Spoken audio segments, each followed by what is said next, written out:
കടന്നു വന്ന എല്ലാ പ്രിയപ്പെട്ടവർക്കും ഒരിക്കൽ കൂടെ പ്രത്യേകമായ നന്ദി കർത്താവിൻ്റെ നാമത്തിൽ അറിയിച്ചുകൊണ്ട് തിരുവചന ഭാഗത്തേക്ക് നിങ്ങളുടെ ശ്രദ്ധയെ ക്ഷണിക്കുകയാണ്. കർത്താവ് തൻ്റെ ജനമായ ഇസ്രായേലിനെ മിസ്രയീമിൽ നിന്ന്, അടിമത്വത്തിൽ നിന്ന് അവരെ മടക്കിയെടുത്ത് തൻ്റെ മാഹാത്മ്യവും ഭുജവീര്യവും വെളിപ്പെടുത്തി വിടിവിച്ച് കനാൻ നാട്ടിലേക്കുള്ള യാത്രാമധ്യേ കനാൻ നാട്ടിൽ പ്രവേശിക്കുന്നതിന് മുൻപ് ചില മുന്നറിയിപ്പുകൾ അവർക്ക് കൊടുക്കുവാനിടയായി. ദൈവത്തിന് സ്തോത്രം.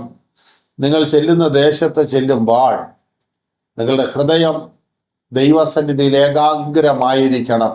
നിങ്ങളുടെ ഹൃദയത്തെ മറിച്ച് കളയുന്ന പല സാഹചര്യങ്ങളും അവിടെയുണ്ട്, പല കാരണങ്ങളും കാര്യങ്ങളും അവിടെയുണ്ട്.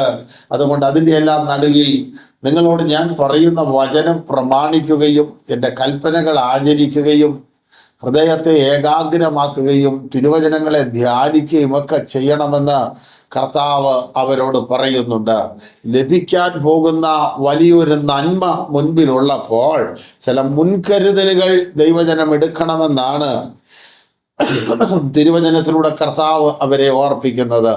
ഈ ആണ്ടിൻ്റെ സമാപനത്തിലേക്ക് വന്ന് നിൽക്കുമ്പോൾ പുതിയൊരു വർഷം ദൈവം നമുക്ക് ദാനമായി നൽകുന്നെങ്കിൽ ഇന്നലകളിലെ അനുഭവങ്ങൾ പോലെയല്ല, ഈ 2025 സാഹചര്യം പോലെയല്ല. ചില പുതിയ അനുഭവങ്ങളോടെ, പുതിയ തീരുമാനങ്ങളോടെ കർത്താവിൻ്റെ സന്നിധിയിൽ ഏകാഗ്ര ഹൃദയത്തോടെ അവന് വേണ്ടി നിൽപ്പാൻ കർത്താവ് നമുക്കും കൃപ നൽകുവാൻ ഇടയാകട്ടെ എന്നുള്ള ഒരു സന്ദേശവും ഈ തിരുവചന ഭാഗത്ത് കാണുവാൻ ഇടയാകുന്നുണ്ട്. ദൈവത്തിന് സ്തോത്രം. കർത്താവിൻ്റെ കരങ്ങളിൽ നമ്മെ ഏൽപ്പിച്ചുകൊണ്ട് പ്രാർത്ഥനയോടെ ദൈവപാദത്തുങ്കലായിരിക്കാം. ഒരു തിരുവചന ഭാഗം വായിപ്പാൻ കർത്താവിൽ ആഗ്രഹിക്കുന്നു. ആവർത്തന പുസ്തകം 8-ാം അധ്യായം അതിൻ്റെ 1, 2, 3 വാക്യങ്ങൾ പ്രാരംഭമായി നമുക്ക് വായിക്കാമല്ലോ. ആവർത്തന പുസ്തകം 8-ാം അധ്യായം അതിൻ്റെ 1 മുതൽ 3 വരെയുള്ള തിരുവചന ഭാഗങ്ങൾ. നിങ്ങൾ ജീവിച്ചിരിക്കുകയും വർദ്ധിക്കുകയും യഹോവ നിങ്ങളുടെ പിതാക്കന്മാരോട് സത്യം ചെയ്ത ദേശം ചെന്ന് കൈവശമാക്കുകയും ചെയ്യേണ്ടതിന് ഞാൻ ഇന്ന് നിങ്ങളോട് കൽപ്പിക്കുന്ന സകല കൽപ്പനകളും നിങ്ങൾ പ്രമാണിച്ച് നടക്കുകയാണ്. നിന്റെ ദൈവമായ യഹോവ നിന്നെ താഴ്ത്തുവാനും തന്റെ കൽപ്പനകൾ പ്രമാണിക്കുമോ ഇല്ലയോ എന്ന് നിന്നെ പരീക്ഷിച്ച് നിന്റെ ഹൃദയത്തിൽ ഇരിക്കുന്നത് അനിവാര്യമായി നിന്നെ ഈ 40 സംവത്സരം മരുഭൂമിയിൽ നടത്തിയ വിധങ്ങളൊക്കെയും നീ ഓർക്കണം. അവൻ നിന്നെ താഴ്ത്തുകയും നിന്നെ വിശപ്പിക്കുകയും മനുഷ്യൻ അപ്പം കൊണ്ട് മാത്രമല്ല യഹോവയുടെ വായിൽ നിന്ന് പുറപ്പെടുന്ന സകല വചനങ്ങളിൽ ജീവിക്കുന്നുവെന്ന് നിന്നെ ഗ്രഹിപ്പിക്കേണ്ടതിന് നീയും ലഭിതാക്കന്മാരും ആദിച്ചില്ലാത്ത മന്ന കൊണ്ട് നിന്നെ പോഷിപ്പിക്കുകയും ചെയ്തു. മതി. ഇവിടെ ഇസ്രായേലിനോട് കർത്താവ് പറയുന്നു, നീ ചെന്ന് കൈവശമാക്കുവാൻ പോകുന്ന ദേശത്ത് നീ ജീവിച്ചിരിക്കണം. അടുത്തത്, നിനക്കൊരു വർധനവുണ്ടാകണം. നീ കൈവശമാക്കണം. ഈ 3 കാര്യമാണ് ഈ 3 വാക്യങ്ങളിലൂടെ നമുക്ക് മനസ്സിലാക്കുന്നത്. 1, നീ ജീവിച്ചിരിക്കണം. 2, നിനക്കൊരു വർധനവുണ്ടാകണം. നീ കൈവശമാക്കണം. അതിനായി നീ പുറപ്പെടുന്ന ദേശത്ത് നിനക്ക് ഈ പറഞ്ഞ കാര്യങ്ങളൊക്കെ ഉണ്ടാവണമെങ്കിൽ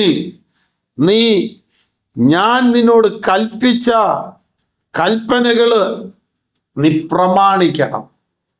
ദൈവത്തിന് സ്തോത്രം. അപ്പൊ ദൈവവചനം അനുസരിച്ചാൽ, ദൈവ കൽപ്പന പ്രമാണിച്ചാൽ നിനക്കൊരു ജീവനുണ്ട്, നിനക്കൊരു ജീവിതമുണ്ടെന്നാണ് കർത്താവിൻ്റെ വചനം പറയുന്നത്. ദൈവത്തിൻ്റെ വചനം നമുക്ക് നൽകിയത് നമുക്ക് ജീവനുണ്ടാകാനാണ്. നമുക്ക് ജീവനുണ്ടാകണം. അതിലൂടെ ദൈവം ആഗ്രഹിക്കുന്നൊരു ജീവിതവും കൂടെ നമുക്കുണ്ടാകണം. അടുത്തത്, കർത്താവിൻ്റെ കൽപ്പന പ്രമാണിച്ചാൽ നിനക്കൊരു വർധനവുണ്ട്, നിനക്കൊരു അഭിവൃദ്ധിയുണ്ട്, നിനക്കൊരു ഉദ്ധാരണമുണ്ട്. 2025 പോലെയല്ല, ഈ പുതിയ വർഷത്തിലേക്ക് പ്രവേശിക്കുമ്പോൾ കർത്താവിൻ്റെ വചനം പ്രമാണിക്കുന്നവന് ഒരു വർധനവ് വെക്കുന്നവനാണ് ദൈവം, ഒരഭിവൃദ്ധി വെക്കുന്നവനാണ് ദൈവം. എന്നുമെന്നും ഇങ്ങനെ ഞെരുങ്ങാൻ ദൈവം ആഗ്രഹിക്കുന്നില്ല. എന്നുമെന്നും ഈ ഇടുക്കത്തിലൂടെ പോകുവാൻ കർത്താവ് ആഗ്രഹിക്കുന്നില്ല. വചനം പ്രമാണിക്കുവാനുള്ള തീരുമാനത്തിലേക്ക് തിരിച്ചു വരുമ്പോൾ ഒരു വർധനവ് ദൈവം നൽകും. അടുത്ത ഒരു ഭാഗം, കർത്താവിന്റെ വചനം പ്രമാണിക്കാൻ തയ്യാറായാൽ നീ പോകുന്ന ദേശം നിന്റെ കൈവശമാകും. എന്ന് പറഞ്ഞാൽ പിതാക്കന്മാരോട് ദൈവം അരുളി ചെയ്ത വാഗ്ദത്തത്തിലേക്കാണ് നീ പോകുന്നത്. വാഗ്ദത്തത്തെ അവകാശമാക്കണമെങ്കിൽ വചനം പ്രമാണിക്കണം. ദൈവവചനം പ്രമാണിക്കുമ്പോഴാണ് വാഗ്ദത്തങ്ങളെ കൈവശമാക്കുന്നവർക്ക് കൂട്ടാളികളായി നാം മാറുന്നത്. അപ്പോൾ ദൈവ വചനം പ്രമാണിക്കുമ്പോൾ ജീവിച്ചിരിക്കുവാനും വർദ്ധിക്കുവാനും കൈവശമാക്കുവാനുമുള്ള അനുഗ്രഹത്തെ ദൈവം പകരുകയാണ്. എന്നിട്ട് കർത്താവ് പറയുന്നു, നിന്റെ ദൈവമായ യഹോവ നിന്നെ താഴ്ത്തുവാനും. ഇപ്പൊ താഴ്ത്തിയത് പിശാചല്ല, താഴ്ത്തിയത് മനുഷ്യനല്ല, താഴ്ത്തിയത് പ്രതിസന്ധികളല്ല, താഴ്ത്തിയത് ദൈവമാണ്. അപ്പൊ ദൈവം നിന്നെ താഴ്ത്തിയാൽ ദൈവം നിന്നെ ഉയർത്തുകയും ചെയ്യും. ദൈവസന്നിധിയിൽ ഉയരണമെങ്കിൽ അവന്റെ കൈകളിൽ താണിരിക്കണം. കർത്താവിന്റെ സന്നിധിയിൽ താണാൽ യാക്കോബ് പറയുന്നു അവൻ നിങ്ങളെ ഉയർത്തും. പത്രോസ് പറയുന്നു അവൻ നിങ്ങളെ ഉയർത്തും, അത് തക്ക സമയത്തായിരിക്കും. നീ താണുപോയെന്ന് ലോകം പറയുന്ന ആ സമയത്ത് ദൈവം നിന്നെ ഉയർത്തും. അതിന് താണിരിക്കണം. ദൈവത്തിന് സ്തോത്രം. നിന്റെ ദൈവമായ യഹോവ നിന്നെ താഴ്ത്തുവാനും അവൻ തന്റെ കൽപ്പനകൾ പ്രമാണിക്കുമോ ഇല്ലയോ എന്ന് നിന്നെ പരീക്ഷിച്ച് നിന്റെ ഹൃദയത്തിൽ ഇരിക്കുന്നത് അറിവാനുമായി. അപ്പോൾ ദൈവം, നീ കൽപ്പന പ്രമാണിച്ചാൽ നിനക്ക് ഒരു ജീവനുണ്ട്, ഒരു വർധനവുണ്ട്, വാഗ്ദത്തം അവകാശമാക്കുന്ന അനുഭവമുണ്ട്. അടുത്തത്, ഈ കൽപ്പന നീ പ്രമാണിക്കുമോ?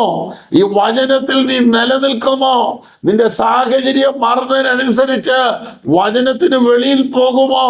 ദൈവകൃപയിൽ തുടരുമോ എന്നറിയേണ്ടതിന് നിന്നെ ദൈവം താഴ്ത്തും. ദൈവത്തിന് സ്തോത്രം. ദൈവം താഴ്ത്തുന്നത് നീ അവന്റെ സന്നിധിയിൽ തന്നെ കാണുമോ എന്നറിയേണ്ടതിനാ. ഊസ് ദേശത്തെ അതിസമ്പന്നനായ ബഹുമാന്യയോഗ്യനായ ഇയ്യോബ് സകല സമ്പത്തുകളും നഷ്ടപ്പെട്ട്, തലമുറകൾ നഷ്ടപ്പെട്ട്, സ്നേഹിതന്മാരില്ലാത്തവനായി, മാന്യത നഷ്ടപ്പെട്ടവനായി, ശരീരഭംഗി നഷ്ടപ്പെട്ടവനായി, ജീവൻ മാത്രം ശേഷിക്കുന്ന അഴുകിയ ശരീരത്തിൽ ഇരിക്കത്തക്കവണ്ണം ദൈവം അവനെ താഴ്ത്തി. എന്തിന്? കർത്താവിനോടുള്ള ഭക്തി വിട്ടുകളയുമോ ഇല്ലയോ എന്നറിയേണ്ടതിന്. ആ ഭക്തൻ പറയുന്നത് ഇങ്ങനെയാണ്, അവൻ എന്നെ കൊന്നാലും ഞാൻ അവനായി കാത്തിരിക്കും, എന്റെ ഭക്തി ഞാൻ അവന്റെ മുമ്പിൽ തെളിയിക്കും. ദൈവത്തിന് സ്തോത്രം. നീ വചനത്തിൽ നിൽക്കുമോ എന്നറിയാനാണ് നിനക്ക് നേരെ പരിശോധന വരുന്നത്. നിന്നെ താഴ്ത്തുമ്പോൾ നീ കർത്താവിനെ പിറുപിറുക്കുമോ എന്നറിയണം. എന്നാൽ കർത്താവ് ചെല്ലാൻ പോകുന്ന ദേശത്ത് നിന്നെ അനുഗ്രഹിക്കേണ്ടതിന് കർത്താവിന്റെ വചനം പറയുന്നു, നീ വചനത്തിൽ നിൽക്കണം. യോശുവയോടും പറയുന്നുണ്ട് അങ്ങനെ.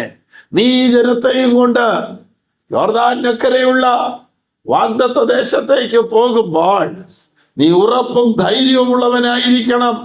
ഞാൻ നിന്നോട് കൽപ്പിച്ച വചനത്തിൽ നിന്ന് ഇടത്തോട്ടോ വലത്തോട്ടോ നീ മാറരുത്. എന്ന് പറഞ്ഞാൽ വചനം വിട്ട് ഏതെങ്കിലും ഒരു സൈഡിലേക്ക് നീങ്ങേണ്ട കാര്യങ്ങൾ മുമ്പിൽ വരും, അല്ലെങ്കിൽ മുന്നോട്ടുള്ള ജീവിതയാത്രയിൽ വരുന്നുണ്ട്. ഞാൻ നിന്റെ കൂടെ ഇരിക്കണമെങ്കിൽ വചനം വിട്ടു മാറരുത്. വിശ്വാസ ജീവിതത്തിലേക്ക് നമ്മളൊക്കെ ഇറങ്ങിയ കാലത്ത് നിന്ന് പ്രമാണവും വചനവും ഒക്കെ ഒത്തിരി വിട്ട് മാറിയ ഒരു ആത്മീയ ലോകത്തിലാണ് ഇപ്പൊ നമ്മൾ നിൽക്കുന്നത്. അന്നുണ്ടായിരുന്ന തീഷ്ണതയും തീവ്രതയും ഇന്നില്ല.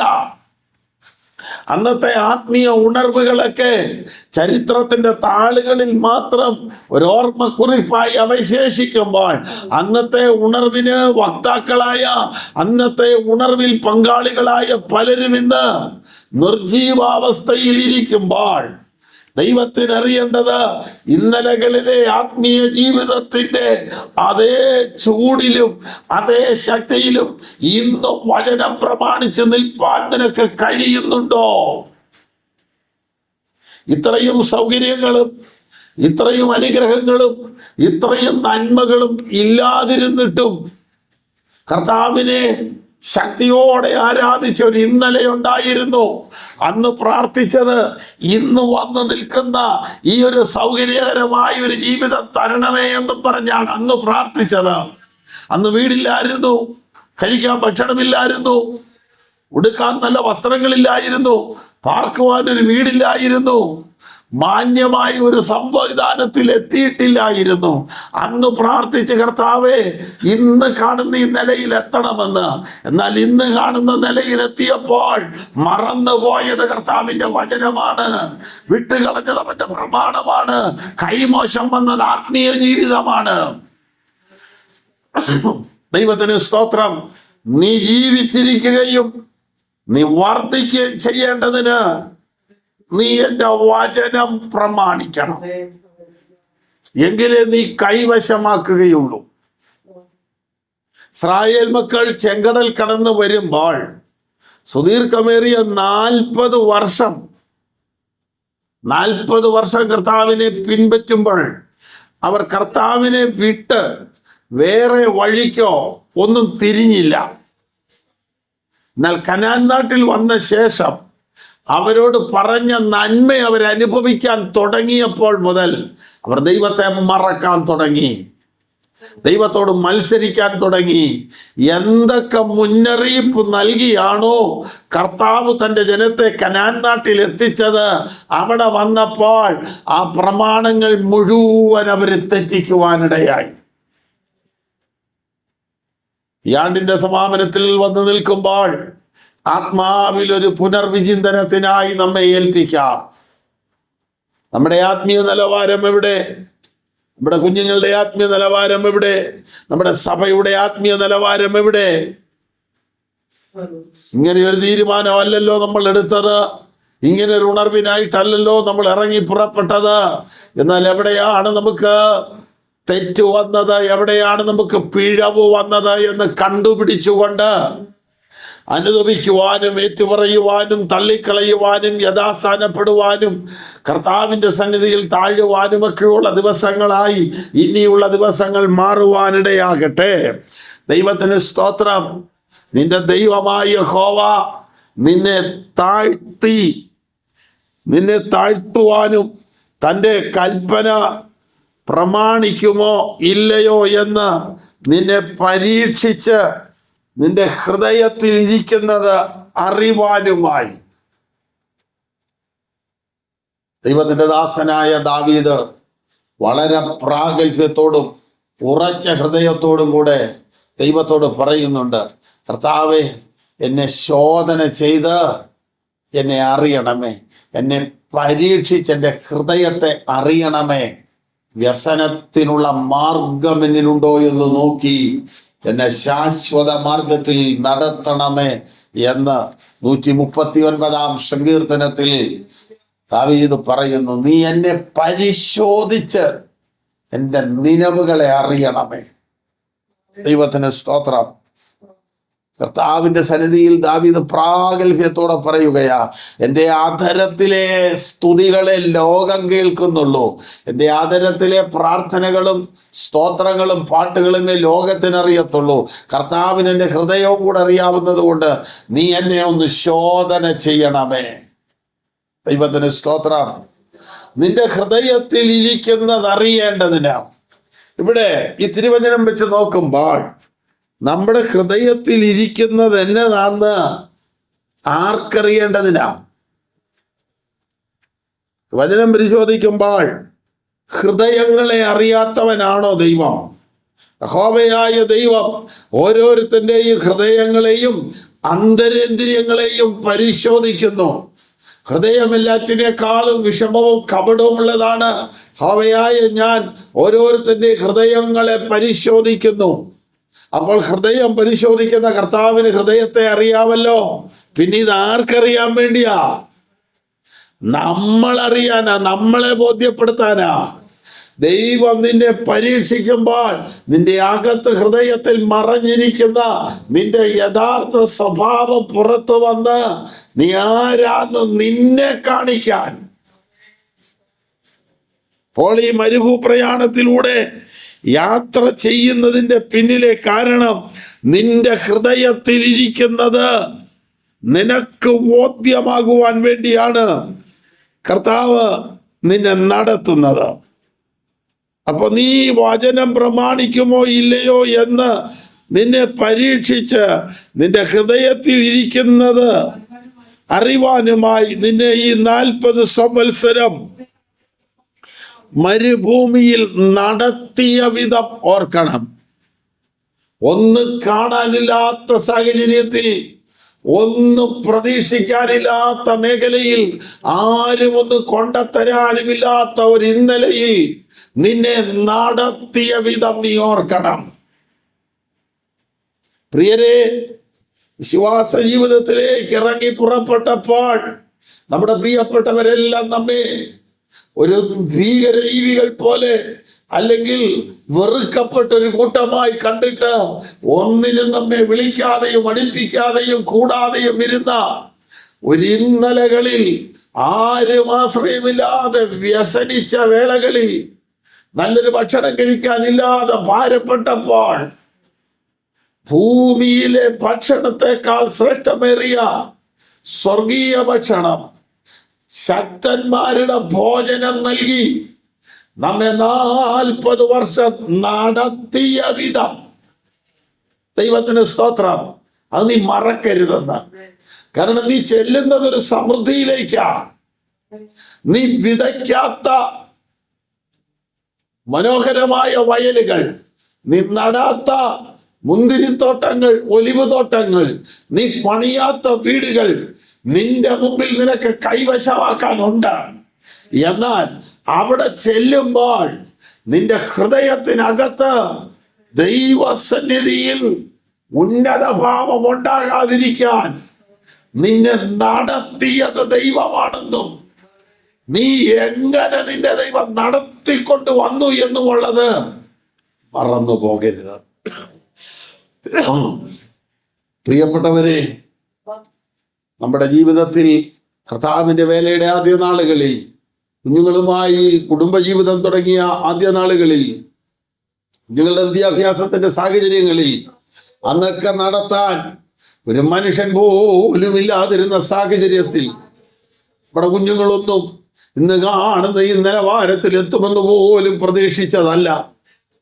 എന്തെങ്കിലുമൊക്കെ ഒരു കഷ്ടത മാറത്തക്ക നിലയിൽ എവിടെയെങ്കിലും എത്തുമായിരിക്കുമെന്നൊരു പ്രതീക്ഷ. പക്ഷേ വേണ്ട പോലെ അവരെ കൊടുക്കാൻ ഭക്ഷണമോ, കൊടുക്കാൻ വിദ്യാഭ്യാസമോ, ഉടുക്കാൻ വസ്ത്രം കൊടുക്കാനോ ഒരു സാഹചര്യവും ഇല്ലാത്ത ഇന്നലകളിൽ, ആ ഇന്നലകളിൽ തന്നെ ഇന്നത്തെ നമ്മുടെ തലമുറകൾ ചെന്നെത്തേണ്ട സ്ഥലം ദൈവം ഇന്നലെയെ കണ്ടു.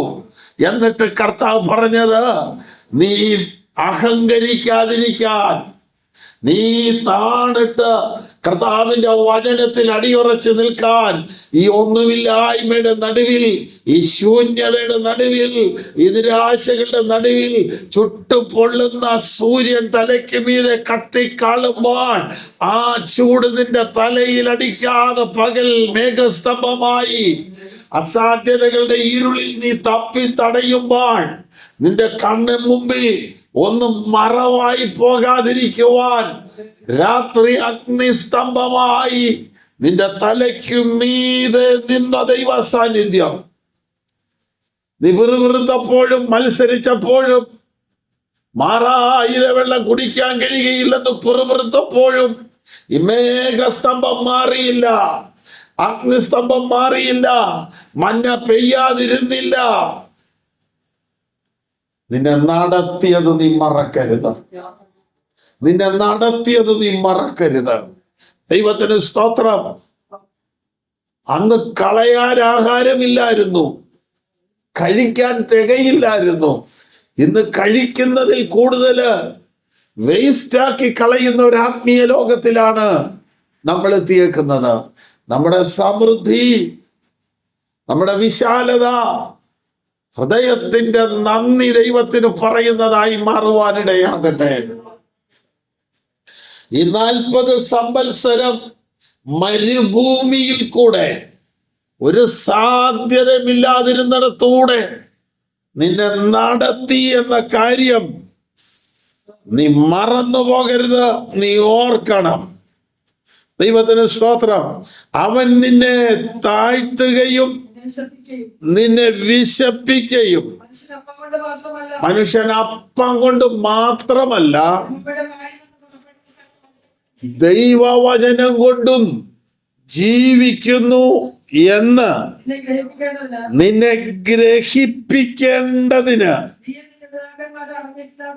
നീയോ നിന്റെ പിതാക്കന്മാരോ അറിഞ്ഞിട്ടില്ലാത്ത മന്ന കൊണ്ട് നിന്നെ പോഷിപ്പിക്കുകയും ചെയ്തു. നിന്റെ വഴി, നിന്റെ പിതാക്കന്മാർ പോകാത്ത വഴി നിന്നെ നടത്തിയത് ആരെയും ഇതുവരെ നടത്താത്ത സർവേശ്വരന്റെ അതുല്യ സാന്നിധ്യം നിനക്ക് വേണ്ടി ഒരുക്കിയത് മറ്റാരോ അധ്വാനിച്ചത്. ദൈവത്തിന് സ്തോത്രം. ആരും ഭക്ഷിക്കാത്ത ഭക്ഷണം മരുഭൂമിയിൽ നിനക്ക് വേണ്ടി ഒരുക്കി.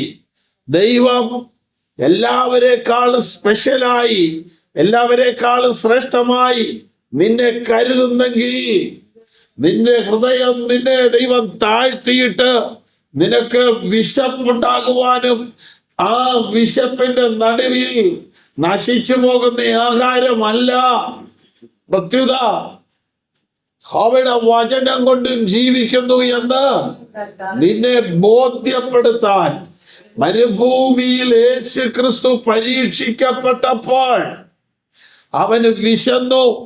ആ മരുഭൂമിയിലെ വിശപ്പിന്റെ സമയത്ത് ഒരു കല്ലെടുത്തു കൊണ്ടുവന്ന് കർത്താവിന്റെ കയ്യിൽ കൊടുത്തിട്ട്, നീ ദൈവപുത്രനാണെങ്കിൽ നിന്റെ ഈ വിശപ്പിന് പരിഹാരം വരുത്തുക എന്ന് പറയുമ്പോൾ സാത്താന്റെ വാക്കുകളെ തള്ളിക്കളഞ്ഞിട്ട് അവിടെ കർത്താവ് പിശാചിനോട് പറയുന്ന വാക്യം ഈ വാക്യമാണ്: മനുഷ്യൻ അപ്പം കൊണ്ട് മാത്രമല്ല ദൈവത്തിന്റെ വായിൽ നിന്ന് വരുന്ന വചനം കൊണ്ടും ജീവിക്കുന്നു. അപ്പത്തിനായുള്ള വിശപ്പല്ല, വെള്ളത്തിനായുള്ള ദാഹമല്ല, ദൈവവചനത്തിനായുള്ള വിശപ്പ്. ദൈവത്തിന് സ്തോത്രം. മരുഭൂമിയിൽ 3 ദിവസങ്ങൾ യേശുക്രിസ്തു പ്രഭാഷണം നടത്തുമ്പോഴും ആഹാര കാര്യത്തെ കുറിച്ച് ബോധമില്ലാത്ത നിലയിൽ, ആഹാര പ്രശ്നം അവരെ അലട്ടാത്ത നിലയിൽ 3 ദിവസവും രാവും പകലും പോകുന്നതറിയാതെ കർത്താവിന്റെ വചനം കേട്ടുകൊണ്ടിരുന്ന ജനത്തെ പറഞ്ഞയക്കുമ്പോഴും അവര് ആഹാരം ആഗ്രഹിച്ച് അവിടെ നിന്നില്ല. അവർ പോകാൻ തയ്യാറായപ്പോൾ കർത്താവാണ് പറഞ്ഞത് അവർക്ക് എന്തേലും കൊടുത്തുടവിടണമെന്ന്.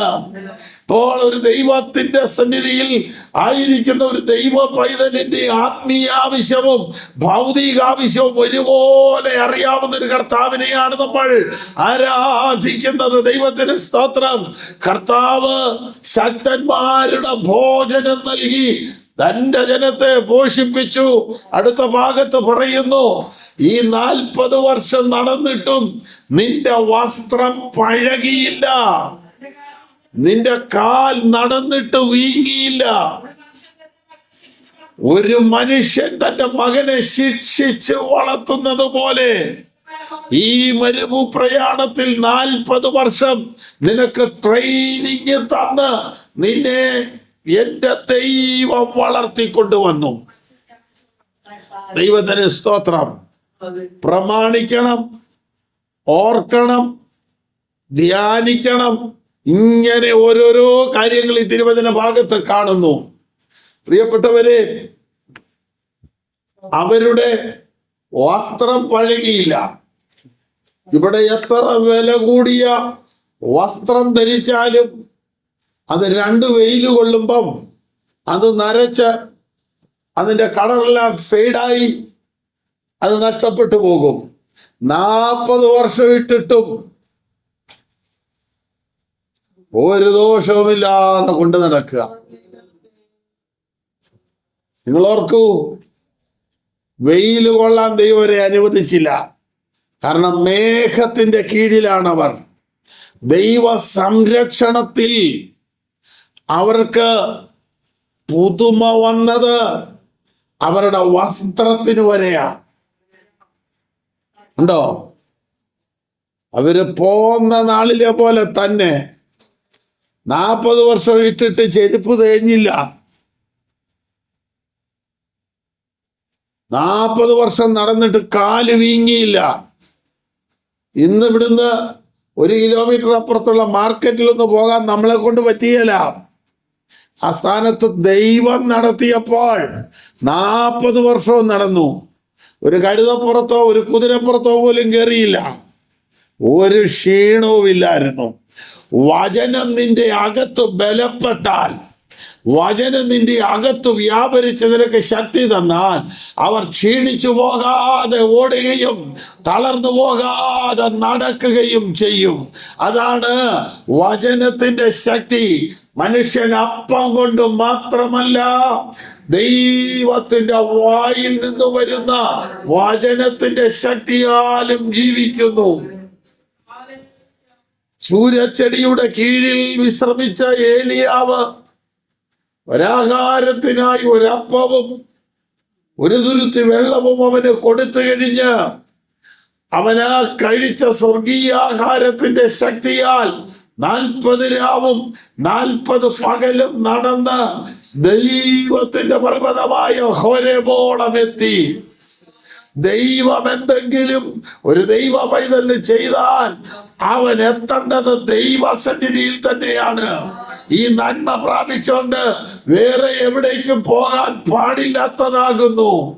ധൂർത്തപുത്രൻ തന്റെ അപ്പന്റെ ഭവനത്തിൽ നിന്ന് തനിക്ക് വരേണ്ടുന്ന നന്മ വാങ്ങിച്ചോണ്ട് ദൂരത്തേക്ക് പോയി എന്നാണ്. ഏലിയാവിന് സ്വർഗീയ ഭോജ്യം കൊടുത്തപ്പോൾ ഏലിയാവ് അതിന്റെ ശക്തിയാൽ നടന്ന് ദൈവത്തിന്റെ പർവ്വതത്തിങ്കൽ വന്നു.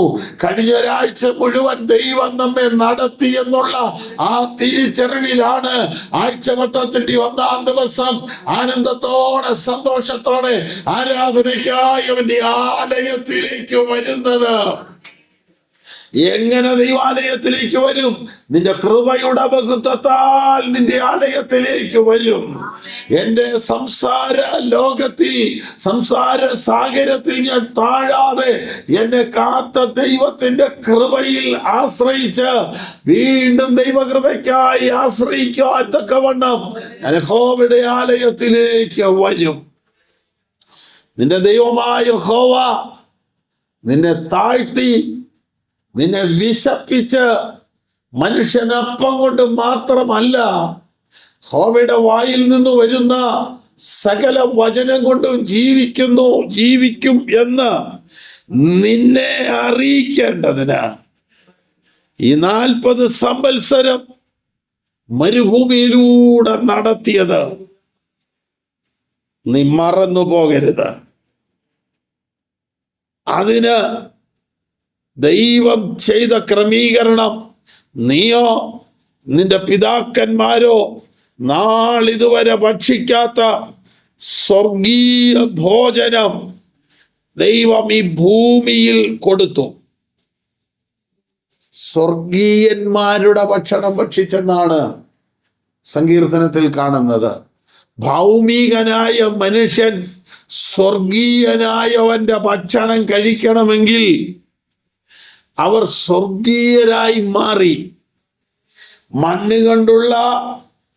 മണ്ണുകൊണ്ടുള്ളവനെ പോലെയുള്ളവരുമുണ്ട്, സ്വർഗീയനെ പോലെ സ്വർഗീയന്മാരുമുണ്ട്. നാം മണ്ണുകൊണ്ടുള്ളവന്റെ രൂപം ധരിച്ചതുപോലെ സ്വർഗീയന്റെ പ്രതിമയും ധരിക്കും. എഫേസ്യ ലേഖനത്തിൽ നാം വായിക്കുന്നത്, നമ്മെ അതിക്രമങ്ങളാലും പാപങ്ങളാലും മരിച്ചവരായ നമ്മെ ഉയർപ്പിച്ച് സ്വർഗത്തിൽ ഇരുത്തിന. അപ്പോൾ പുതിയ നിയമസഭയിൽ രക്ഷിക്കപ്പെട്ട ദൈവ പൈതൽ ഇരിക്കുന്നത് എവിടെയാ? സ്വർഗത്തിലാണ്. എന്നാൽ അവൻ ഈ പാഴ്മര്യ ഭൂമിയിൽ ഇരിക്കുമ്പോഴും അവൻ സ്വർഗത്തിലിരിക്കുന്നു. സ്വർഗത്തിലിരിക്കുന്നത് കൊണ്ട് അവൻ ഭക്ഷിക്കുന്നത് സ്വർഗീയൻ്റെതാണ്, സ്വർഗീയന്മാരുടെ ഭക്ഷണമാണ്. നീയോ നിന്റെ പിതാക്കന്മാരോ ഭക്ഷിച്ചിട്ടില്ലാത്ത സ്വർഗീയ ഭോഷണം കൊണ്ട്, സ്വർഗീയമായ മന്ന കൊണ്ട് നിന്നെ നടത്തി എന്നുള്ള കാര്യം നീ മറക്കരുത്. അടുത്തത്, ഈ 40 സംവത്സരം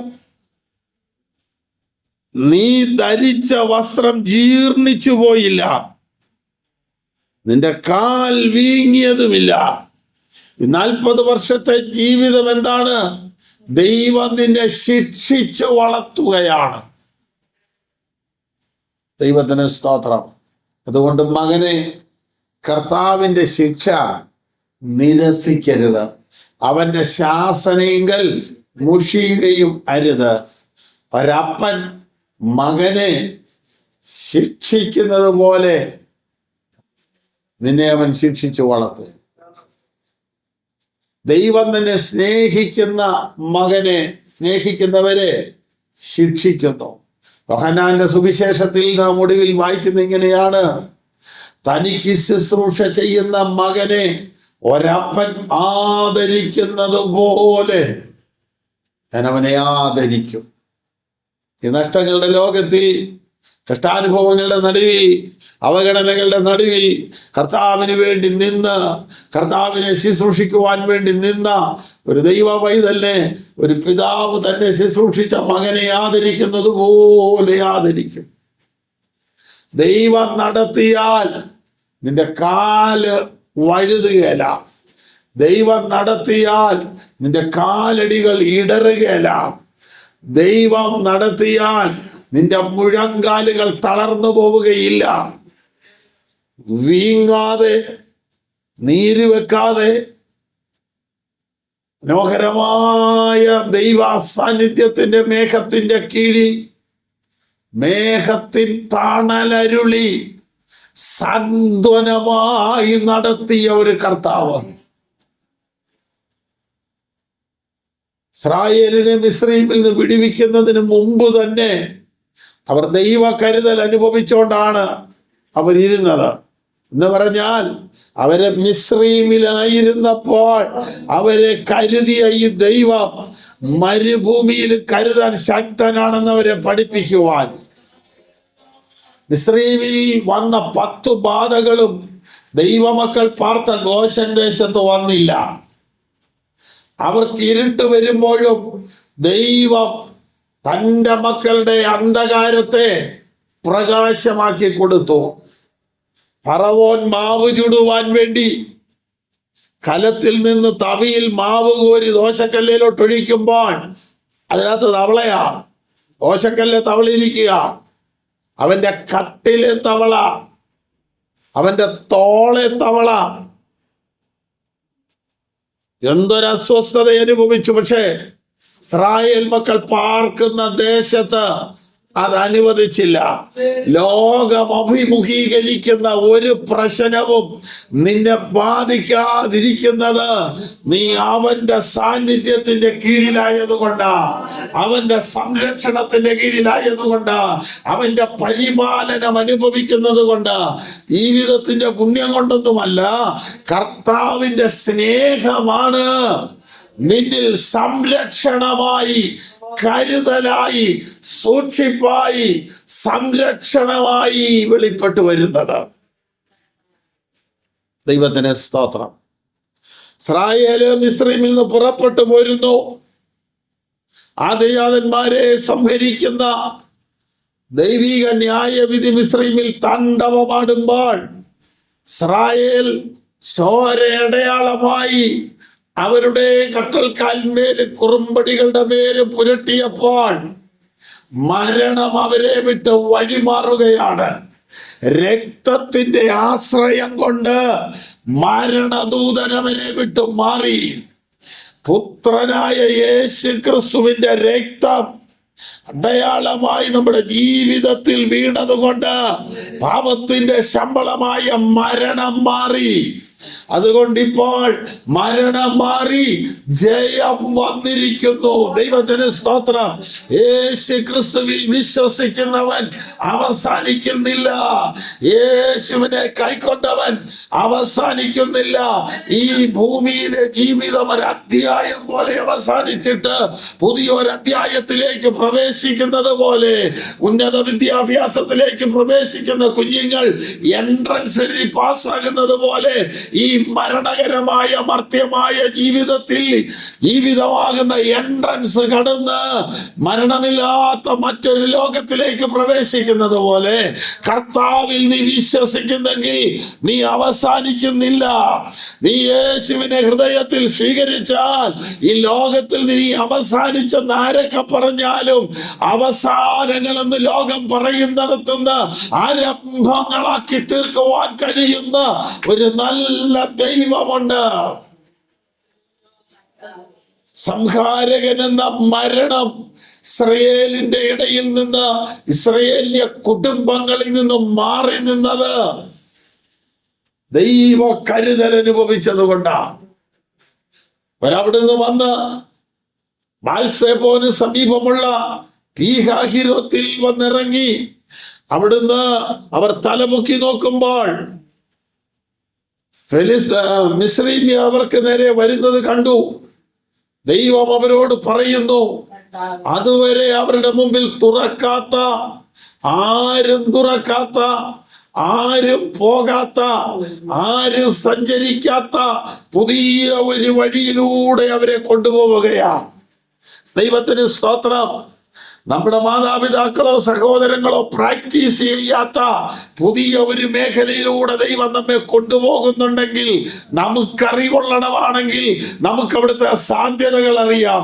ദൈവം നടത്തുന്നിടത്തെ സാധ്യതകൾ നമുക്കറിയത്തില്ല. ദൈവം നടത്തുന്നിടത്ത് സൂക്ഷിപ്പുകൾ എന്തൊക്കെയുണ്ടെന്ന് നമുക്കറിയത്തില്ല. ദൈവത്തിൽ അങ്ങ് ആശ്രയിക്കല്ലാതെ മറ്റൊന്നതിന് മുമ്പിൽ ഇല്ല. അതുവരെ മാറാത്ത ചെങ്കടലിനെ മാറ്റി, അതുവരെ അടിത്തട്ട് വെളിപ്പെടാത്ത ചെങ്കടലിന്റെ അടിത്തട്ട് ഉണങ്ങിയ നിലം പോലെ ആക്കിയിട്ട് ഇതുവരെ പോകാത്ത വഴികളിലൂടെ തന്റെ ജനത്തെ കൊണ്ടുപോയിക്കൊണ്ടിരുന്നു. ദൈവ പൈതലെ, നീ കർത്താവിന് വേണ്ടി ഇറങ്ങിയാൽ നിന്റെ ഓരോ ദിവസവും വിസ്മയഭരിതമാണ്. ദൈവത്തിന് വേണ്ടി നീ നിന്നുകൊടുത്താൽ നിന്റെ മുമ്പിൽ അത്ഭുതങ്ങളുടെ വഴികളാണുള്ളത്. ഇതുവരെ പോകാത്ത, ഇതുവരെ കാണാത്ത, ഇതുവരെ അറിയാത്ത, ചിന്തിക്കാത്ത മെത്തരമായ വഴികളിലൂടെ ദൈവം തന്റെ ജനത്തെ കൊണ്ടുപോവുകയാണ്. ദൈവത്തിന് വേണ്ടി ഇറങ്ങി പുറപ്പെട്ട ദൈവജനത്തെ നയിക്കേണ്ടതിന്, നടത്തേണ്ടതിന് ദൈവം തുറന്നു കൊടുത്ത വഴിയെ തന്നെ മിസ്രയീമ്യരായ ശത്രുക്കളും വരികയാണ്. ദൈവം ഒരുക്കിയ വഴി ദൈവമക്കൾക്കും മാത്രമുള്ള വഴിയാണ്. ആ വഴിയെ ഒരു ശത്രുവും വന്ന് ദൈവജനത്തിന്റെ ഒപ്പം എത്തുകയില്ല. അത് ദൈവത്തിന്റെ വിശ്വസ്തതയാ. ദൈവത്തിന് സ്തോത്രം. കാരണം എന്താ?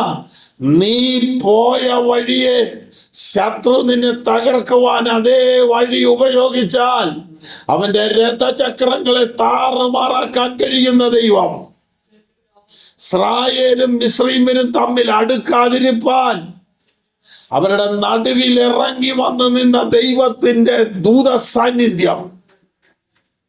ഇസ്രായേല് പോകുമ്പോൾ അവർക്ക് അവരുടെ രാത്രിയെ പ്രകാശമാക്കി കൊടുക്കുന്നു. മറ്റുള്ളവർക്ക് മേഘവും അന്ധകാരവുമാണ്. ദൈവത്തിന് സ്തോത്രം. ഈ ലോകം രക്ഷ എവിടെയെന്നും, സ്വാതന്ത്ര്യം എവിടെയെന്നും, പാപമോചനം എവിടെയെന്നും, നന്മ എവിടെയെന്നും, ഉയർച്ച എവിടെയെന്നും ഇരുട്ടിൽ തപ്പി തടയുമ്പോൾ ദൈവം നിനക്ക് വെളിച്ചം നൽകിയിരിക്കുകയാണ്.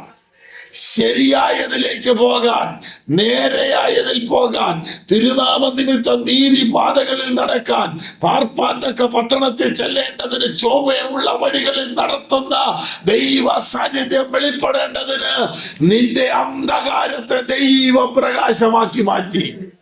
അത് പുതിയ നിയമത്തിലേക്ക് വരുമ്പോൾ പത്രോസ് അപ്പോസ്തലൻ അത് വിശദീകരിക്കുന്നുണ്ട്. പാപമാകുന്ന അന്ധകാരത്തിൽ നിന്ന് ദൈവ സാന്നിധ്യമാകുന്ന വെളിച്ചത്തിലേക്ക് നിങ്ങളെ കൊണ്ടുവന്നത് പൊന്ന് വെള്ളി മുതലായി അഴിഞ്ഞു പോകുന്ന വസ്തുക്കളെ കൊണ്ടല്ല, കർത്താവായ യേശു ക്രിസ്തുവിന്റെ ആ നിഷ്കളങ്കവും നിർദോഷവുമായ കുഞ്ഞാടിന്റെ വിലയേറിയ രക്തത്താലാണ്. ദൈവം നിന്നെ ഈ 40 വർഷം നടത്തി. നിന്റെ വസ്ത്രം പഴകിയില്ല, നിന്റെ കാല് വീങ്ങിയില്ല. എന്താണ് ഇതിന്റെ ആത്മീയാർത്ഥം? വസ്ത്രം ജീവിതത്തെ കാണിക്കുകയാ. ദൈവം നടത്തിയിട്ട് ജീവിതത്തിന് പഴക്കം വന്നില്ല, പകരം ജീവിതത്തിന് പുതുക്കം വരികയാണ്. അതിന്റെ കാരണം എന്താ? ജീവൻ കൊടുക്കുന്ന പുതിയ മന്ന. ഏത് ജീവൻ? നിത്യജീവൻ കൊടുക്കുന്ന പുതിയ മന്ന ഓരോ ദിവസവും ഭക്ഷിക്കുന്നത് കൊണ്ട് നിങ്ങളുടെ ഉള്ളിലെ ആത്മാവ് സംബന്ധിച്ച്, നിങ്ങളുടെ അകത്തെ മനുഷ്യനെ സംബന്ധിച്ച് ശക്തിയോടെ ബലപ്പെട്ടു വരികയും ഉള്ളിലെ ആത്മാവ് സംബന്ധിച്ച് പുതുക്കം പ്രാപിക്കുന്ന പുതു മനുഷ്യനെ ധരിക്കുകയും ചെയ്യുന്നത് കൊണ്ട് നിന്നിലൊരു പഴക്കം വന്നില്ല. ദൈവത്തിന് സ്തോത്രം. പെന്തക്കോസ്തിന് പഴക്കം അവരും നോക്കുന്നത്. പെന്തക്കോസ്തിലുള്ളവർക്ക് പഴക്കമല്ല വേണ്ടത്, പുതുക്കമാണ് വേണ്ടത്. ദൈവത്തിന് സ്തോത്രം. പെന്തക്കോസ്ത് നവീകരണത്തിലേക്ക് പോകരുത്, പൂർവീകരണത്തിലേക്ക് വരണം, ഇന്നലകളിലെ അനുഭവത്തിലേക്ക്. ദൈവത്തിന് സ്തോത്രം. നിങ്ങൾ നോക്കൂ, ദൈവം ഓരോ ദിവസവും പുതിയത് തന്ന് അവരെ നടത്തുക. അതിൽ ശനിയാഴ്ചത്തേക്കുള്ള കരുതൽ വെള്ളിയാഴ്ചയെ ഒരുക്കുന്ന ദൈവം. എന്ന് പറഞ്ഞാൽ നീ ആരാധനയ്ക്ക് പോകേണ്ടതിന്, അത് സമയത്തെത്തേണ്ടതിന് നിനക്കൊരു തടസ്സം വന്ന് നിന്റെ ഉപജീവന ചിന്തയെക്കുറിച്ചുള്ള ഭാരം നിന്നെ അലട്ടാതിരിക്കാൻ അത് നിനക്ക് തലേ ദിവസമേ ഒരുക്കി തന്നിട്ട് സ്വാതന്ത്ര്യത്തോടെ ദൈവത്തെ ആരാധിക്കാൻ, ബാക്കി എല്ലാ ദിവസവും പെയ്യുന്ന മന്ന നീ അന്നത്തെ മാത്രം എടുക്കുകയും സൂര്യകിരണങ്ങൾ അടിക്കുമ്പോൾ അത് അലിഞ്ഞ് ഉരുകി അപ്രത്യക്ഷമാകുകയും ചെയ്യുമെങ്കിൽ കർത്താവിനെ ആരാധിക്കാൻ വേണ്ടി നീ ഇറങ്ങി പുറപ്പെടുന്ന ദിവസത്തേക്കുള്ളത് നിന്റെ വീട്ടിൽ സംരക്ഷിക്കുന്ന ദൈവം. ആകുലതകളില്ലാതെ, ആശങ്കകളില്ലാതെ, മനോഭാരമില്ലാതെ ശാന്തമായി ഉറങ്ങി പ്രഭാതത്തിൽ ദൈവസന്നിധിയിലേക്ക് സന്തോഷത്തോടെ വരേണ്ടതിന് നിനക്കുള്ളത് തലേന്ന് കരുതുന്ന ദൈവം. നമ്മുടെ ദൈവം സകലതും മുമ്പേ കൂട്ടി ചെയ്യുന്നവൻ, തൻ്റെ സമയത്തെല്ലാം നന്നായി ചെയ്യുന്ന ദൈവം. ദൈവത്തിന് സ്തോത്രം. ദൈവമെല്ലാം മുമ്പേ ചെയ്യുന്ന ദൈവമാണ്. അതുകൊണ്ടാണ് കർത്താവ് പറയുന്നത്, മുമ്പേ നിങ്ങൾ അവൻ്റെ രാജ്യവും നീതിയും അന്വേഷിക്കുക, പിന്നെ നിങ്ങളൊന്നും അറിയണ്ട, അവൻ നിങ്ങൾക്ക് വേണ്ടി കരുതും. ദൈവത്തിന് സ്തോത്രം. ഭാരങ്ങളോടെ, വേദനകളോടെ, സങ്കടങ്ങളോടെ ദൈവസന്നിധിയിൽ യാത്ര ചെയ്തെങ്കിലും കർത്താവിനെ വിട്ടുമാറിയ സങ്കടങ്ങൾക്കൊരവസാനം വരുത്തുകയല്ല. ആ സങ്കടക്കടലിൽ അവരെ ദുഃഖത്തോടെ അനുഗമിച്ചപ്പോൾ ആ ദുഃഖമെല്ലാം നീങ്ങി ആനന്ദത്തോടെ ദൈവത്തെ സേവിക്കത്തക്കവണ്ണം എന്തെല്ലാം കഴിഞ്ഞ നാളുകളിൽ നീ പ്രാർത്ഥിച്ചു, അതിനെല്ലാം ദൈവം മറുപടി തന്നില്ലേ? എന്തെല്ലാം കാര്യത്തിൽ നീ വ്യാകുലപ്പെട്ടു, അതിൻ്റെ എല്ലാം നടുവിൽ ദൈവം പ്രവർത്തിച്ചു. കർത്താവേ ശുശ്രൂഷ, കർത്താവേ ഒരു സഭ, കർത്താവേ കുഞ്ഞുങ്ങൾ, കർത്താവേ അവരുടെ ഭാവി, കർത്താവേ ഒരു വാഹനം, കർത്താവേ ഒരു വീട്. ദൈവത്തിന് സ്തോത്രം. നീ പറഞ്ഞതെല്ലാം അതുപടി നടത്തി തന്ന ദൈവത്തിന്റെ സന്നിധിയിൽ എത്രത്തോളം നന്ദിയുണ്ട്. അവൻ നിന്നെ നടത്തിയ വിധമൊന്നും മറന്നു പോകരുത്. ദൈവത്തിന് സ്തോത്രം. എന്തായിത്തീരുമെന്ന് ആകുലപ്പെട്ട മേഖലകളിൽ, എന്തായിത്തീരുമെന്ന് വിഷമിച്ച സാഹചര്യങ്ങളിൽ, തല കുനിഞ്ഞു പോകേണ്ട സ്ഥാനങ്ങളിൽ തലയെടുപ്പോടെ നിൽക്കുവാൻ കരുതുന്ന ദൈവത്തിന്റെ മഹത്വം അഭിമാനത്തോടെ പറയുവാൻ ദൈവം നിന്നെ നടത്തി. നിന്റെ വസ്ത്രം പഴകിയില്ല, പുതിയ വസ്ത്രം. ദൈവത്തിന് സ്തോത്രം. വസ്ത്രം ജീവിതത്തെ കാണിക്കുന്നെന്ന് പറഞ്ഞല്ലോ. നമ്മുടെ നീതി പ്രവൃത്തികളെല്ലാം ദൈവസന്നിധിയിൽ കറപുരണ്ട തുണി പോലെയാണ്. എന്നാൽ കറപുരണ്ട തുണി യേശുവിന്റെ രക്തത്താൽ പാപക്കറ കഴുകിയെടുത്ത് കഴിയുമ്പോൾ അതിൻ്റെ കളറ് പിന്നെ മങ്ങില്ല. ദൈവത്തിന് സ്തോത്രം. നിന്റെ വസ്ത്രം ജീർണിച്ചു പോയില്ല. അടുത്തത്, ഈ വേലയിൽ നിന്നിട്ട്, ഈ കർത്താവിനെ പിൻപറ്റിയിട്ട്, അവൻ പറഞ്ഞിട്ട് ഇറങ്ങി നടന്നിട്ട് ഇന്ന് വരെ നിനക്കൊരു മടുപ്പ് തോന്നിയിട്ടില്ല. കാരണം നിന്റെ കാല് വീങ്ങിയില്ല. കാല് വീങ്ങുന്നത് തളർച്ച നേരിടുമ്പോഴാണ്. ശരീരത്തിന്റെ ഭാരം കൊണ്ട്, ക്ഷീണം കൊണ്ട് നടന്നിട്ട് എത്താതെ വന്നിട്ട് പിന്നെയും നടക്കുമ്പോഴാണ്. വീങ്ങിപ്പോയില്ല, കർത്താവ് നടത്തി. ദൈവത്തിന് സ്തോത്രം. അതിൻ്റെ ആഴമറിയാതെ തന്നെ നമ്മൾ പലപ്പോഴും പറയാറുണ്ട്, എങ്ങനെ കാര്യങ്ങളൊക്കെ നടക്കുന്നു, കർത്താവ് നടത്തുന്നെന്ന്. ആ ദൈവ നടത്തിപ്പാണ് ഇവിടെ നമ്മൾ കാണുന്നത്. ദൈവത്തിന് സ്തോത്രം. നിങ്ങൾ അറിയേണ്ട ഒരു വലിയ കാര്യം, 40 വർഷം ഇസ്രായേൽ മരുഭൂമിയിലായിരുന്നു. ആർക്കും സ്വന്തമായിട്ടൊരു വീടില്ല. നടത്തുന്നവനുമില്ല, നടക്കുന്നവനുമില്ല. ഉണ്ടോ? നടത്തുന്നവനുമില്ല, നടക്കുന്നവനുമില്ല. സ്വന്തമായിട്ട് കുഴിച്ചു വെക്കാൻ, ഒരു വാഴ കുഴിച്ചു വെക്കാൻ അനുവദിക്കുന്നില്ല. എന്തേലും കുഴിച്ചു വെച്ചാൽ അത് വളരുന്നതിന് മുമ്പ് അവിടുന്ന് പോകേണ്ടി വരും. ഒരു വീടില്ല. ഇവരുടെ കുഞ്ഞുങ്ങൾ എങ്ങനെ വളർന്നു? ഒറ്റ കുഞ്ഞുങ്ങളെ സമയത്ത് കെട്ടിക്കാതിരുന്നില്ല. എൻ്റെ ദൈവം നിന്നെ നടത്തിയാൽ, എൻ്റെ ദൈവത്തിന്റെ ശബ്ദം കേട്ട് നീ ഇറങ്ങിയാൽ, നീ നിരാശപ്പെട്ടു പോകാൻ അവൻ അനുവദിക്കുകയില്ല. നിനക്ക് വീടില്ല, പാർക്കാൻ സ്ഥലമില്ല, നിൽക്കാൻ ഒരിടമില്ല, ദൈവം നിന്നെ കൊണ്ടുപോകുക. പക്ഷെ ഒറ്റ ഇസ്രായേലിന്റെ തലമുറ വിവാഹം കഴിക്കാതിരുന്നില്ല. അവരുടെ ആ യാത്രയിൽ അവർ തിന്നും കുടിച്ചും വിവാഹത്തിന് കൊടുത്തും വിവാഹത്തിന് എടുത്തും പോന്നു. അവർക്ക് ഒന്നിനും ഒരു തടസ്സവും വന്നില്ല. അവർക്ക് സ്വന്തമായി ഒരു മേൽവിലാസമില്ലായിരുന്നെങ്കിലും അവരുടെ കാര്യങ്ങളെല്ലാം അവൻ നടത്തി. കാരണം എന്താ? അവരുടെ സങ്കടത്തിലൊക്കെയും അവന് സങ്കടപ്പെട്ടു, അവരുടെ കഷ്ടങ്ങളിലൊക്കെയും അവനും കഷ്ടപ്പെട്ടു. അവന്റെ സമ്മുഖദൂതൻ അവനെ പിടിവിച്ചു. ദൈവത്തിന് സ്തോത്രം.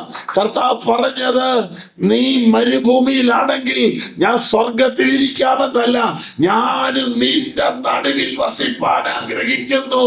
നീ കഷ്ടപ്പെടുന്ന മേഖലയിൽ ഞാൻ നിന്റെ കൂടെ ഇരിക്കാൻ ആഗ്രഹിക്കുന്നു. യോസഫേ, നീ കാരാഗ്രഹത്തിൽ കിടക്കുന്നെങ്കിൽ നീ ആരാധിക്കുന്ന നിന്റെ ദൈവമായി ഞാൻ സ്വർഗത്തിൽ ഇരിക്കാനല്ല, കാരാഗ്രഹത്തിൽ നിന്നോട് കൂടെ ഇരിക്കാൻ. ദാനിയേലേ, നീ സിംഹക്കുഴിയിലാണ് കിടക്കുന്നതെങ്കിൽ ഞാൻ സ്വർഗത്തിലിരിക്കുകയല്ല, ഞാൻ സിംഹക്കുഴിയിലേക്ക് ഇറങ്ങി വരാൻ ആഗ്രഹിക്കുന്നു. ശദ്രക്കേ, മേശക്കേ, അബേദ്നെഗോവേ, പരിശോധനയുടെ അഗ്നിയിൽ നീ ആയിരിക്കുന്നെങ്കിൽ, നിങ്ങൾ 3 പേരായി അഗ്നിയിൽ വീണെങ്കിൽ 4മനായി ഞാനൂടെ അഗ്നിയിലേക്ക് ഇറങ്ങി വരാൻ പോവുകയാണ്. എന്റെ പ്രസൻസ് നീ അനുഭവിക്കുന്ന അഗ്നിയുടെ ബലം കെടുത്തുവാൻ കഴിയുന്നതാണ്. ആളിക്കത്തുന്ന മുൾപ്പടർപ്പിലേക്ക് അത്യുന്നതൻ ഇറങ്ങി വന്നപ്പോൾ തീയുടെ ബലം കെട്ടു. തീയുടെ ബലമെന്ന് പറയുന്നത് ദഹിപ്പിക്കുന്ന ശക്തിയാണ്. ഇബ്രായലേഖനം 11 പറയുന്നു, അവർ വിശ്വാസത്താൽ വാളിന്റെ വായ്ത്തലയ്ക്ക് തെറ്റി തീയുടെ ബലം കെടുത്തി. എങ്ങനെ? വിശ്വാസത്താൽ. ആരിലുള്ള വിശ്വാസത്താൽ? കർത്താവ് കൂടെ ഉണ്ടെന്നുള്ള വിശ്വാസത്താൽ. അവൻ മരുഭൂമിയിൽ, നീയും മരുഭൂമിയിൽ. ഒന്നുകൂടെ നോക്കൂ, ദൈവപൈതലെ, നീ മരുഭൂമിയിലാണെങ്കിൽ എൻ്റെ കർത്താവും നിന്റെ കൂടെ മരുഭൂമിയിലാണ്. ഈ 40 വർഷം നീ ചുറ്റി ചുറ്റി നടക്കുമ്പോൾ കർത്താവും ചുറ്റി ചുറ്റി നിന്റെ കൂടെ നടക്കുക. കാരണം മേഘസ്തംഭവും അഗ്നിസ്തംഭവും മഞ്ഞായും നീ പോകുന്ന പുറകെ തന്നെ വന്നുകൊണ്ടിരിക്കുന്നെന്ന് പറഞ്ഞാൽ, നീ ചുറ്റിയ കൂട്ടത്തിൽ നീ തന്നെയല്ല, നിന്റെ ദൈവവും ചുറ്റിക്കൊണ്ടിരിക്കുകയാണ്. നിനക്ക് വേണ്ടി ഒരുക്കിയ കനാൻ നാട്ടിൽ നീ എത്താതെ, അല്ലെങ്കിൽ നിന്നെ ഇറക്കിക്കൊണ്ടുവന്ന ദൈവം താൻ ഉദ്ദേശിച്ച ലക്ഷ്യത്തിൽ നിന്നെ കൊണ്ട് എത്തിക്കാതെ പുറകോട്ട് പോവുകയല്ല. ഭീരുത്വത്താൽ അനേകർ പിന്മാറിയേക്കാം. എന്നാൽ കൃപയിൽ മുന്നോട്ട് പോകുന്നവനോട് കൂടെ കർത്താവിന്റെ സാന്നിധ്യമുണ്ട്. വസ്ത്രം പഴകിയില്ല, കാൽ വീങ്ങിയില്ല. ദൈവം നടത്തിപ്പതാണ്, ദൈവ സൂക്ഷിപ്പതാണ്, ദൈവ കരുതലതാണ്. എബ്രായ ലേഖനം 12-ാം അധ്യായത്തിലോട്ട് വരുമ്പോൾ, ആകയാൽ തളർന്ന കൈകളും കുഴഞ്ഞ മുഴങ്കാലുകളും ദൈവസന്നിധിയിൽ നിവർത്തണം. ഒഴുക്കുള്ളത് ഭാരമുള്ളതായി തീരാതിരുപ്പാൻ ദൈവകൃപയിൽ ആശ്രയിച്ച് ശക്തിയെ പുതുക്കണം. ദൈവം നിന്നെ നടത്തി. ഈ അടുത്ത ഒരു ഭാഗവും കൂടെ നമുക്ക് അതിനോട് ബന്ധപ്പെട്ട് ചിന്തിക്കാം. 12-ാം വാക്യം, 12-13 ഒക്കെ. നീ ഭക്ഷിച്ച് തൃപ്തി പ്രാപിച്ച് നല്ല വീടുകൾ പണിത് അവയിൽ പാർക്കുമ്പോഴും നിന്റെ ആടുമാടുകൾ പെരുകി നിനക്ക് വെള്ളിയും പൊന്നും ഏറി നിനക്കുള്ളതെല്ലാം വർദ്ധിക്കുമ്പോഴും നിന്റെ ഹൃദയം നിഗളിക്കരുത്. ഇത് പ്രമാണിക്കണം, അനുസരിക്കണം, ധ്യാനിക്കണം, ഓർത്തുകൊള്ളണം, നിഗളിക്കരുത്. മിസ്രയീമിൽ നിന്ന് നിന്നെ പുറപ്പെടുവിക്കുകയും അഗ്നിസർപ്പവും തേളും വെള്ളമില്ലാത്ത വരൾച്ചയും ഉള്ള വലിയതും ഭയങ്കരമായ മരുഭൂമിയിൽ കൂടി നിന്നെ കൊണ്ടുവരികയും തീക്കൽ പാറയിൽ നിന്ന് നിനക്ക് വെള്ളം പുറപ്പെടുവിക്കുകയും നിന്നെ താഴ്ത്തി പരീക്ഷിച്ച് പിൽക്കാലത്ത് നിനക്ക് നന്മ ചെയ്യേണ്ടതിന്. അപ്പോൾ ഈ താഴ്ത്തിയതിന്റെ പിന്നിലെ ഉദ്ദേശം പിൽക്കാലത്ത് നിനക്കൊരു നന്മയുണ്ടാകാൻ വേണ്ടിയാ. ഇവ പൈതലെ, നീ ചോദിച്ചില്ലേ, നിന്നെക്കാളും പുറകെ വന്ന പലരും നിന്റെ മുമ്പിൽ കയറിപ്പോയപ്പോൾ, താവേ, ഞങ്ങൾ എത്ര നാളായി ഞങ്ങൾ ഇങ്ങനെ നിൽക്കുന്നു, ഞങ്ങളുടെ ഉയർച്ച എന്താ, ഞങ്ങളുടെ സ്ഥിതിക്ക് ഭേദം വരുന്നത് എന്താ? കർത്താവ് പറയുന്നു, അഗ്നിസർപ്പവും തേളുമുള്ള മരുഭൂമിയിൽ ഒരു തേള് പോലും കടിക്കാതെ നിന്റെ കാലുകളെ ഞാൻ സൂക്ഷിച്ചു. എന്തുകൊണ്ടാണ് അങ്ങനെ വന്നത്? 17-ാം സങ്കീർത്തനം 5-ാം വാക്യത്തിൽ പറയുന്നുണ്ട്, എന്റെ നടപ്പ് നിന്റെ ചുവടുകളിലായിരുന്നു. ദൈവത്തിന്റെ കാൽച്ചുവട് പിൻപറ്റിയത് കൊണ്ട് ഒരഗ്നിസർപ്പവും ഒരു തേളും കടന്നു വന്നില്ല. ഇസ്രായേൽ താമസിക്കുന്നത് നമ്മളെ പോലെ ഒരു ചെറിയ ഗ്രൗണ്ടിൽ അങ്ങനെ വട്ടം കൂടി താമസിക്കുകയല്ല. 6.5 മൈൽ ചുറ്റളവിലാണ് 25 ലക്ഷത്തിലധികം വരുന്ന, ഏകദേശം 30 ലക്ഷത്തോളം വരുന്ന ആളുകൾ താമസിക്കുന്നത്. ആ 30 ലക്ഷത്തോളം ആളുകൾ താമസിക്കുന്ന ചുറ്റളവിൽ ഒരു ദുഷ്ടജന്തുവും വരാതെ സൂക്ഷിക്കുന്ന ദൈവത്തിന്റെ പരിപാലനം തിരിച്ചറിഞ്ഞിട്ടാണ് സങ്കീർത്തനക്കാരൻ പറയുന്നത്, ഹോവ നിന്റെ പരിപാലകൻ, ഹോവ നിന്റെ വലത്തു ഭാഗത്ത് നിനക്ക് തണൽ. പകൽ സൂര്യനെങ്കിലും രാത്രി ചന്ദ്രനെങ്കിലും നിന്നെ ബാധിക്കയില്ല.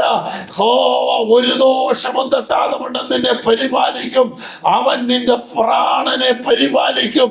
അവൻ നിന്റെ ഗമനത്തെയും ആഗമനത്തെയും ഇന്നു മുതൽ പരിപാലിക്കും. 2025 1-ാം മാസം ജനുവരി മുതൽ ഈ 11-ാം മാസം വരെ നിന്റെ ഗമനത്തെയും ആഗമനത്തെയും പരിപാലിച്ച ദൈവം ഏതൊക്കെ സ്ഥലങ്ങളിൽ, ഏതൊക്കെ സംസ്ഥാനങ്ങളിൽ, ഏതൊക്കെ ഇടങ്ങളിൽ, വേണ്ട ഏതൊക്കെ രാജ്യങ്ങളിൽ പോയി നിന്റെ ഗമനത്തെയും ആഗമനത്തെയും പരിപാലിച്ച ദൈവത്തിന്റെ വിശ്വസ്തതയുടെ വലുപ്പമോർത്ത് നന്ദിയോടെ ദൈവത്തെ സ്തുതിപ്പാൻ കഴിയട്ടെ. അഗ്നി സർപ്പവും തേളുമുള്ള ഭീകരമരുഭൂമിയിലൂടെ നിന്നെ നടത്തി. ദൈവത്തിന് സ്തോത്രം. അതിനകത്തൂടെ നടക്കാൻ ദൈവം എന്നെ പഠിപ്പിച്ചു. അതുകൊണ്ട് നിനക്കൊരു നന്മ ഭാവിയിലുണ്ട്.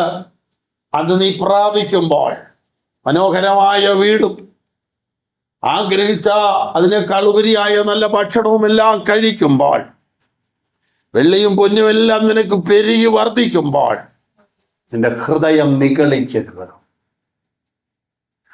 ഒരു കാര്യവും കൂടെ, 16-ാം വാക്യത്തിൽ ദൈവം നിന്നെ താഴ്ത്തി പരീക്ഷിച്ച് പിൻകാലത്ത് നിനക്ക് നന്മ ചെയ്യേണ്ടതിന് മരുഭൂമിയിൽ നിന്റെ പിതാക്കന്മാർ അറിയാത്ത മഞ്ഞ കൊണ്ട് പോഷിപ്പിക്കുകയും, ഇത് വീണ്ടും ദൈവം ആവർത്തിക്കുകയാണ്, പോഷിപ്പിക്കുകയും ചെയ്ത് നിന്റെ ദൈവമായ യഹോവയെ നീ മറന്ന് എൻ്റെ ശക്തിയും എൻ്റെ കൈയുടെ ബലവും ഈ സമ്പത്തുണ്ടാക്കി എന്ന് നിന്റെ ഹൃദയത്തിൽ പറയാതിരിക്കാൻ സൂക്ഷിച്ചോണം. ഞങ്ങളുടെ കൊച്ചുങ്ങളെ കഷ്ടപ്പെട്ട് പഠിപ്പിച്ചത് കൊണ്ടാ ഇന്ന് ഞങ്ങൾക്ക് ഈ ഒരു നില വന്നത്. ദൈവത്തിന് ഇതിനകത്ത് പങ്കൊന്നുമില്ല. ഞങ്ങൾ വളരെ കഷ്ടപ്പെട്ട് ഉറുമ്പരിമണി സൂക്ഷിക്കുന്ന പോലെ സൂക്ഷിച്ച് കടവും ലോണും ഒക്കെ എടുത്താണ് ഇന്ന് കാണുന്ന ഈ നില വന്നതെന്ന് നീ പറയരുത്. നിനക്ക് എന്തെങ്കിലും ഉണ്ടെങ്കിൽ അതിന്റെ ദൈവം തന്നതാന്ന് പറയണം. ഇതാ ഞാനും യഹോവ എനിക്ക് തന്ന മക്കളും. കണ്ടോ? ദൈവം തന്നതാ. ദൈവം തന്നതല്ലാതെ ഒന്നും നമ്മുടെ ജീവിതത്തിൽ ഇല്ല. നിന്റെ ബലം കൊണ്ടും നിന്റെ ശക്തി കൊണ്ടും ഉണ്ടാക്കിയെന്ന് പറയരുത്. നിന്നെ ശക്തനാക്കിയ ഒരുവനുണ്ടെന്നുള്ളത് മറക്കരുത്. നിന്നെ ബലപ്പെടുത്തിയ ഒരു ദൈവമുണ്ടെന്ന് മറക്കരുത്. ദൈവത്തിന് സ്തോത്രം. പ്രിയരെ, ഈ ആണ്ടിന്റെ അവസാനത്തെ ഒരു വലിയ ആത്മീയ സന്ദേശമായി ഇതിനെ ഏറ്റെടുക്കുവാൻ തയ്യാറാകട്ടെ. നിന്റെ സ്ഥിതിയെ ദൈവം മാറ്റും. 2026 നൂതനമായ അനുഗ്രഹങ്ങളുടെ വർഷമായി തീരും. അന്ന് നീ പറയരുത് എൻ്റെ കഴിവ് കൊണ്ട് ഇതുണ്ടാക്കി, എൻ്റെ ശക്തി കൊണ്ട് ഇതുണ്ടാക്കി എന്ന് പറയരുത്. നമുക്കൊരു നിമിഷം ദൈവസന്നിധിയിൽ നമ്മെ ഒന്നേൽപ്പിക്കാം. നമ്മുടെ കർത്താവ് നമ്മെ നടത്തിയ വിധങ്ങൾ എത്ര വലുതെന്ന് ഓർക്കുവാൻ, അവൻ്റെ പരിപാലനത്തിൻ്റെ ശ്രേഷ്ഠത എത്ര വലുതെന്ന് ഓർക്കുവാൻ, നമ്മെ തന്നെ ഹൃദയത്തെ ഏകാഗ്രമാക്കി ദൈവകരങ്ങളിൽ ഏൽപ്പിച്ചു കൊടുക്കാം. ഈ തിരുവചന ഭാഗത്താൽ ദൈവമായ കർത്താവ് നമ്മെ അനുഗ്രഹിക്കുകയും സഹായിക്കുകയും ചെയ്യട്ടെ എന്ന് ഓർപ്പിക്കുന്നു.